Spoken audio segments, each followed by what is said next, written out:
All right, so welcome back, everybody, for another deep dive. And today we're going to be looking at another chapter of Harry Potter and the Sorcerer's Stone. Excellent. It'll be sort of like a virtual book club meeting, right? Yeah. Unpacking the twists and turns. You ready to get started? Absolutely. Let's dive in. Okay, great. So last time, remember, we left off with Harry, Ron, and Hermione in a whole heap of trouble thanks to their dragon smuggling. Oh, yeah. They lost a bunch of points for Gryffindor. Yeah. And everybody's upset with them, even their own housemates. So heading into this new chapter, we have to ask ourselves, what other kind of messes will they find themselves in? And will Gryffindor ever recover from this point deficit? What do you think? Well, right away, you see the weight of what they did really hitting them. It's not just about the points. It's the social fallout and letting everybody down. Oh, totally. Remember Neville crying into his pillow all night? Oh, yeah. Heartbreaking. Yeah. And Harry even thinks about quitting Quidditch. He's usually so passionate about it. So that shows how deeply he's affected. It really does. By everything. Yeah, it's such a good illustration of consequences. Even in a magical world, actions have ripple effects. And sometimes those ripples spread further than you anticipate. Yeah, for sure. Yeah. So what's their punishment? Detention in the Forbidden Forest? Oh. At night? And not just like weeding or something? Right. They're out with Hagrid searching for an injured unicorn. Wow. That's a little ominous, don't you think? It really sets the stage for that classic adventure trope, going into the unknown, right? Yeah. A place full of mystery and potential danger. Yeah, and Filch is so happy about the prospect of them getting hurt. Oh, totally. It just adds to that whole feeling of foreboding. You know? Definitely. Yeah. Okay, so even before they go into the forest, there are all these hints that this isn't just a normal detention. Right. Like Hagrid is nervous and they've already found a second injured unicorn. Yeah. Hagrid even says there's something lurking in the shadows, something that shouldn't be there. Ooh, spooky. It's all very uneasy. Yeah, definitely foreshadowing. For sure. Yeah. Okay, then there's the unicorn blood. Oh, yeah. Hagrid finds it near the injured unicorn. It's clearly not a good sign. No. What do you think that tells us about the threat that they're facing? Well, unicorn blood, as any good magical theory student knows, is incredibly potent stuff. Right. It has almost mythical qualities in different magical traditions. Okay. And so its presence here suggests a dark force at play, you know, someone desperate enough to resort to those measures. It's chilling. Yeah. Then we're introduced to the centaurs. Oh, yes. Rodin and Bane. Fascinating creatures. They are fascinating, right? Such a blend of wisdom and wildness, wouldn't you say? Yeah, for sure. And their pronouncements about the stars, and about the innocence of the first victims. Right. It's like they're speaking in riddles, you know? They're offering these glimpses into a deeper, more mystical understanding of the forest. I think their different personalities are so interesting. Yeah. Like, Ronan seems more open, willing to share what he knows, but then Bane is much more guarded, almost suspicious of Harry and the others. That's right, yeah. What do you make of that? Well, I think it might hint at an internal conflict within the centaur community, you know, reflecting maybe different interpretations of their role in this magical world. Oh, interesting. Yeah, like do they simply observe or do they actively intervene in events? That's a good point. Yeah. Okay, but then things take a really dark turn. Uh-oh. Harry's encounter with the hooded figure drinking the unicorn's blood. Right.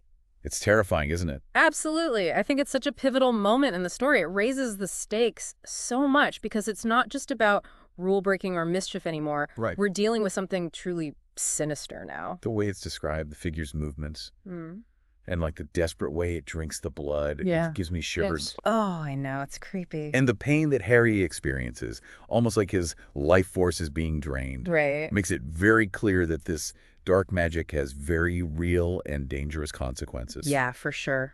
Thank goodness Ferenzi shows up just in time to save him. Oh, yeah. I was holding my breath during that whole encounter. Me too. Ferenzi is a different kind of centaur, isn't he? He is, yeah. Unlike Bane, who seems content to just observe from a distance, Right. Ferenz actively intervenes. He challenges the traditional role of the centaurs. And he directly denies Bane. Yes. He warned him about the danger lurking in the forest. It's true.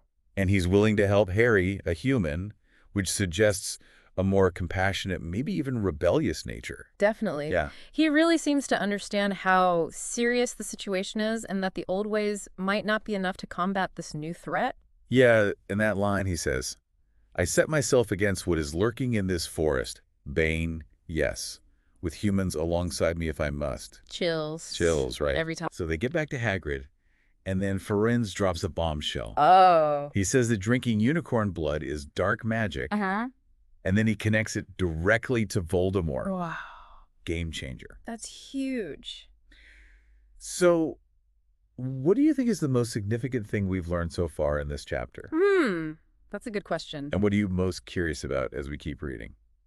Well, I think the most important takeaway is this escalating sense of danger. Right. Like, what started as a childish prank has become something much darker, much more serious, and Voldemort's at the center of it all. Yes. So the question now is, how will Harry and his friends navigate this new reality? Exactly. And I am dying to know more about Snape's role in all of this. Oh, yeah. Harry seems convinced that he's involved somehow, but is he working for Voldemort or is something else going on? Oh, good questions. We'll definitely explore those as we continue our deep dive. For sure.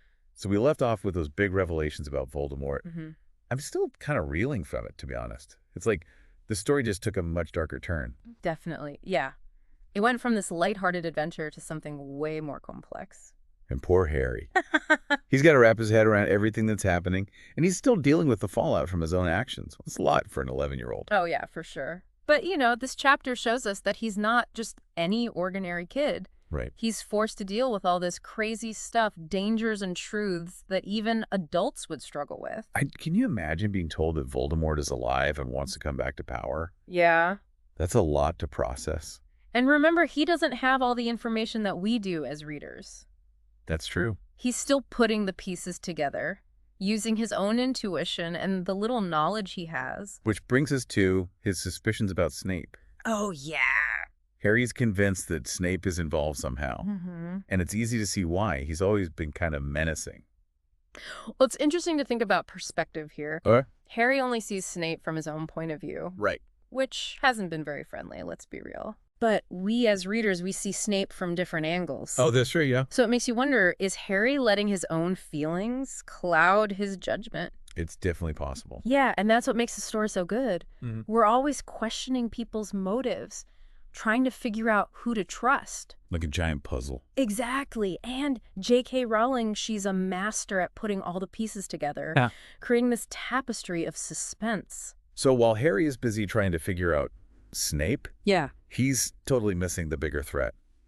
Voldemort, who's literally attached to Quirrell's head. It's dramatic irony at its finest. It makes you want to yell at the book, "Watch out, Harry!" I know, right? It really highlights that whole theme of perception versus reality. Which we see all the time in Harry Potter. Yeah, throughout the whole series. Definitely. So Harry's oblivious to the true danger. And that danger becomes even more real after what Firenze said about the unicorn blood. Right. Because Voldemort isn't just waiting around. No, he's actively trying to become immortal. Right. And he needs the Sorcerer's Stone to do it. So the stone is the key to his plan. It is. And it's right there at Hogwarts. Safely tucked away? Not so safe anymore, I guess. Nope. The stakes are higher now. Way higher. It's not just about protecting some magical object. It's about stopping Voldemort from coming back. Exactly. That changes everything. It changes Harry's mission. Yeah. He's not just some first-year student stumbling onto a mystery anymore. He's at the center of this huge conflict. Wow. And the consequences are life or death. That's a lot of pressure for some 11-year-olds. It really is, but it also shows how brave they are. Right. They refuse to back down, even though they're scared. And they're determined to do whatever it takes to stop Voldemort. Exactly, even if it means facing their biggest fears. And they have each other. That's important. Their friendship keeps them going. They support each other. Speaking of support, what about that conflict between the centaurs? Oh, yeah. Firenze going against his own people to help Harry. That was a bold move. It was. It really shows that he's willing to go against tradition. And Bane was so angry. There are definitely going to be consequences for Firenze. No doubt about it. It makes you think about destiny and free will. Yeah, are we really bound by fate? Or can we choose our own path? And is it ever right to go against your beliefs, even for a good cause? Those are some big questions. They are, and they go beyond the world of Harry Potter. For sure. Okay, right. Before we move on, let's talk about that ending. Harry gets his invisibility cloak back with a note that just says, "just in case." Chills. Chills, right? It's such a hopeful moment. Yeah. But also mysterious. Yeah. Who sent it? And what are they preparing him for? It's the perfect cliffhanger. Totally. It makes you realize that even in the darkest times, there's always a little bit of hope. And that Harry's not alone in this fight. There are people looking out for him, getting him ready for whatever comes next. This chapter has so much going on. The action, the suspense, the emotions. J.K. Rowling is a master storyteller. She really is. She weaves everything together so well. So as we move into the last part of our deep dive, let's keep all this in mind. Let's keep thinking about trust and perception and the courage to do what's right, even if it means going against the rules. And let's see how Harry and his friends handle this crazy, dangerous world. We've talked about the suspense and the danger, but there's something else about this chapter that I find really interesting. All the symbolism, it's like everything has a deeper meaning, right? Oh, yeah, totally. Symbolism adds so much to a story, especially in fantasy. It lets the author explore these really complicated ideas and feelings without having to spell everything out. Like the Forbidden Forest itself. It's not just some scary place. It represents the unknown. Yeah. All the things that are outside the normal world of Hogwarts. Right, like stepping into the forest is stepping into a whole other world with different rules and hidden dangers. Exactly. And the unicorn, so pure and innocent. It's almost like a holy creature in a lot of cultures. What do you think the unicorn represents in this story? That's a good question. I think it represents a kind of pure magic, you know? A force for good that's being threatened by evil. Okay. And its blood is so powerful, people want it to try and live forever. But it's also like this symbol of corruption. Right. Like something sacred is being violated. That's a really interesting way to look at it. Thanks. It makes the attack on the unicorn even more horrible. It does, yeah. It's not just some random act of violence. It's like a deliberate act of evil. Yeah. A sign that something's really wrong in this magical world. And then you have Ronan and Bane, the two centaurs. They seem to represent different ways of thinking about knowledge and destiny. I see what you mean. Ronan, even though he believes in the stars and prophecy, he seems more open to change. Yeah. He's willing to break tradition and help Harry. But Bane wants to stick to the old ways. He thinks centaurs shouldn't interfere, even if it means people will get hurt. It's like they're two sides of the same coin, right? Wisdom versus action. Detachment versus compassion. And then there's Firenze, who breaks all the rules to save Harry. His actions are really powerful. They are. It shows that even prophecies can be challenged, Right. that we have the power to make our own choices and change things. He represents hope, the will to fight for what's right, no matter what. Even if it means going against your own people. Exactly. That's a powerful message. It really is. It shows that we're not just controlled by fate. We can choose to do what's right, even when it's hard. So as we finish up our deep dive on this chapter, let's think about what it means for us, even though we're not wizards fighting dark wizards. Good point.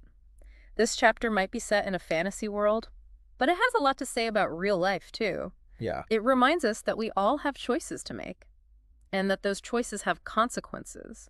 It encourages us to fight for what we believe in, even if it's unpopular, and it tells us to question what we think we know, to be open to new ideas and challenge the way things are. It's a call to action. Even small acts of courage can make a difference. And even in the darkest times, there's always hope. It's beautiful. So, as we continue reading this story, and even in our own lives, let's remember what we learned from this chapter. Stay curious, ask questions, and be ready for anything. Because just like Harry, we never know what adventures are waiting for us. Thanks for joining us on this deep dive. Keep those wands ready. We'll see you next time for another magical exploration.